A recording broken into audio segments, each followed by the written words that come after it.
Hi hello നമസ്കാരം. ധീരൻ മലയാള സിനിമയിൽ ഇന്ന് റിലീസായിട്ടുള്ള ഏറ്റവും പുതിയ സിനിമയാണ് ധീരൻ. ധീരനിൽ നമ്മുടെ രാജേഷ് മാധവനാണ് ഇതിൽ അഭിനയിച്ചിരിക്കുന്നത്, ലീഡിങ് റോളായിട്ടുള്ളത്. ഇതിന് ഡയറക്ടറായിട്ടുള്ളത് ദേവദത്ത് ഷാജിയാണ്. പുള്ളിക്കാരൻ തന്നെയാണ് ഇതിൻ്റെ റൈറ്ററും തിരക്കഥയൊക്കെ എഴുതിയിട്ടുള്ളത്. ഇതിന് പ്രൊഡ്യൂസറായിട്ടുള്ളത് ലക്ഷ്മി മേനാണ്. പുള്ളിക്കാരത്ത് നമ്മുടെ ഫാനിലിയും അതുപോലെ വികൃതിയൊക്കെ എഴുതിയിട്ടുള്ള ആളാണ്. ഇതിന് സ്കോർ ചെയ്തിരിക്കുന്നത് മജീദ്. പറയേണ്ട ആവശ്യമില്ലല്ലോ, അറിയാം. നമ്മുടെ കിഷ്കിന്ത അടക്കമുള്ള സിനിമയ്ക്ക് ഒരു ഇമോഷണൽ ഡ്രാമയ്ക്കൊക്കെ സ്കോർ ചെയ്തിട്ടുള്ളൊരു ആളാണ്. അപ്പോൾ ഞാൻ no words, I don't have. ഗംഭീരമായിട്ടുള്ള സ്കോർ ചെയ്യുന്ന ആളാണ് മജീദൊക്കെ. ഇതിൻ്റെ DOP ചെയ്തിരിക്കുന്നത് ലോഹിത് ദാസ്, ഹരികൃഷ്ണൻ ലോഹിത് ദാസ്. ഒറ്റയ്ക്ക് ഞാൻ കൈയടിച്ചു തിയേറ്ററിൽ, ഒറ്റയ്ക്ക്. ആൾക്കാർ നോക്കുക എന്താ കൈയടിക്കുന്നത്. പ്രത്യേകിച്ച് കാര്യമൊന്നുമില്ല. DOP ഒക്കെ വെറുതെ പേര് വെച്ചത് മാത്രം, പ്രത്യേകിച്ച് കാര്യമൊന്നുമില്ല.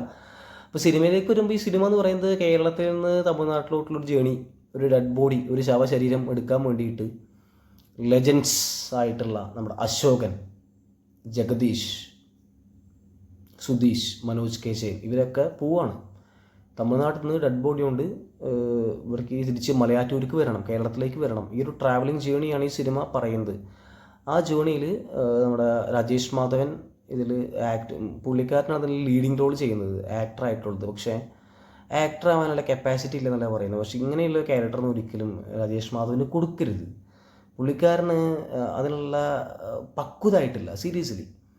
കാരണം ഇതൊരു ഇത്രമാത്രം ഒരു story, as A story cinema എനിക്ക് ഇഷ്ടമായി. പക്ഷേ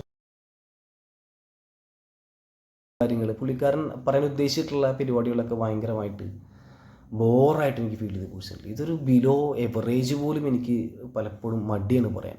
ഞാൻ ഈ സിനിമ കാണുന്നത് പലപ്പോഴും ഈ ലെജൻസ് ഉള്ളതുകൊണ്ടാണ്. ഈ ജഗദീഷും ഈ അശോകൻ, മനോജ് കെ ജയൻ, സുധീഷ് ഇവർ തമ്മിലുള്ള ഒരു കെമിസ്ട്രി ഉണ്ട്. അത് ഗംഭീരമായിട്ട് വർക്കൗട്ടായിട്ടുണ്ട്. അതിന് മാത്രമാണ് കയ്യടി. ഇവർ തമ്മിലുള്ള കോമഡി, ഇവർ തമ്മിലുള്ള ഓരോ ഫോണാറ്റിക്സ്, ഒരു ലാംഗ്വേജ്, ഇവർ തമ്മിലുള്ള ആക്ഷൻസ്, ഇവർ തമ്മിലുള്ള ഈഗോ, ഇവർ തമ്മിലുള്ള ഒരു റിലേഷൻസ്, ഇതൊക്കെ നൈസായിട്ട് വർക്കൗട്ടായിട്ടുണ്ട്. അല്ലാണ്ട് ഈ സിനിമയിൽ പ്രത്യേകിച്ചൊരു ഇൻഫ്ലുവൻസ് ഒന്നും ഈ രാജേഷ് മാധവ് ഒന്നും കൊടുത്തിട്ടില്ല ഈ സിനിമയിൽ. ആക്ടേഴ്സ് ഉണ്ട്, ആക്ട്രസ് ഉണ്ട്. ആ ആക്ട്രസും പ്രത്യേകിച്ച് ഇൻഫ്ലുവൻസ് ഈ സിനിമയിൽ കൊടുത്തിട്ടില്ല. സ്കോർ ഞാൻ പറഞ്ഞല്ലോ, മുജീബ് റഹ്മാൻ മാക്സിമം കൊടുത്തിട്ടുണ്ട്. മാക്സിമം പെട്ടെന്ന് പൊട്ടിച്ചിട്ട് പുള്ളിക്കാരൻ ഓരോ സീനുകളിലും. കാരണം ഓരോ സീനുകളിലും ഈ സിനിമയ്ക്ക് ഇമോഷൻസിലും അതുപോലെ തന്നെ ഇതിലെ കോമഡി, ഇതിൽ സോങ്സ്, ഇതിൽ ആദ്യത്തെ ഫസ്റ്റ് 3 സോങ് ഉണ്ട്. ആദ്യത്തെ ഒരു സോങ് എനിക്ക് ഇഷ്ടമായി പേഴ്സണലി. നൈസായിട്ടാണ് എനിക്ക് ഫീൽ ചെയ്തത്. സോങ് നല്ല സോങ് ആയിരുന്നു ആദ്യത്തെ ഒരു സോങ്. ബാക്കി 2 സോങ് വലിയ കാര്യമൊന്നുമില്ല.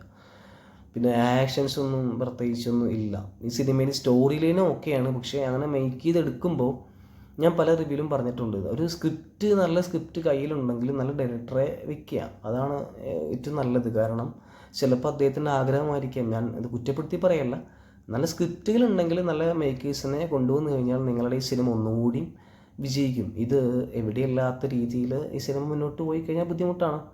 ഇത് ഒരുപാട് ഗംഭീരമായിട്ടുള്ള കാസ്റ്റ് കൊടുത്തിട്ടുണ്ട്. ഇത്രമാത്രം സീനിയേഴ്സ് ആയിട്ടുള്ള ആക്ടേഴ്സിനെ കൊടുത്തിട്ട് ഒന്നുമില്ലാത്ത രീതിയിൽ ആക്കുന്നതിനൊക്കെ നല്ലതാണ്. സിദ്ധാർത്ഥൊക്കെ ഇതിൽ അഭിനയിച്ചിട്ടുണ്ട്. സിദ്ധാർത്ഥൊന്നും പ്രമേയത്തിന് ശേഷം ഞാൻ പറഞ്ഞല്ലോ, പുള്ളിക്കാരൻ്റെ പല സിനിമകളും ഒരു കാര്യമില്ല, വെറുതെ ഒരു വെച്ച് കെട്ടി അഭിനയിക്കുന്ന പോലെയൊക്കെ ഉണ്ട്. സിദ്ധാർത്ഥ് ഭരതൻ ഒരു മോശം ആയിട്ട് എനിക്ക് ഫീൽ ചെയ്തു പേഴ്സണലി. ഈ സിനിമയിൽ ഈ പറയുന്ന ഈ കെമിസ്ട്രി തന്നെയുള്ളൂ. സീനിയേഴ്സ് ആയിട്ടുള്ള ഒരു 4 ആക്ടേഴ്സിൻ്റെ കെമിസ്ട്രി ഗംഭീരമായിട്ടുണ്ട്. അതുപോലെ മജീദിൻ്റെ സ്കോർ നൈസായിട്ട് പേഴ്സണലി ഫീൽ ചെയ്തു. ഈ സിനിമ നിങ്ങൾക്ക് സമയമുണ്ടെങ്കിൽ മാത്രം OTT വരുമ്പോൾ കാണാം, അത്ര മതി. Thank you. വേണമെങ്കിൽ തിയേറ്ററിൽ സിനിമ കാണാം, സമയമുണ്ടെങ്കിൽ മാത്രം. 2 മണിക്കൂറും 23 മിനിറ്റും. ശരി.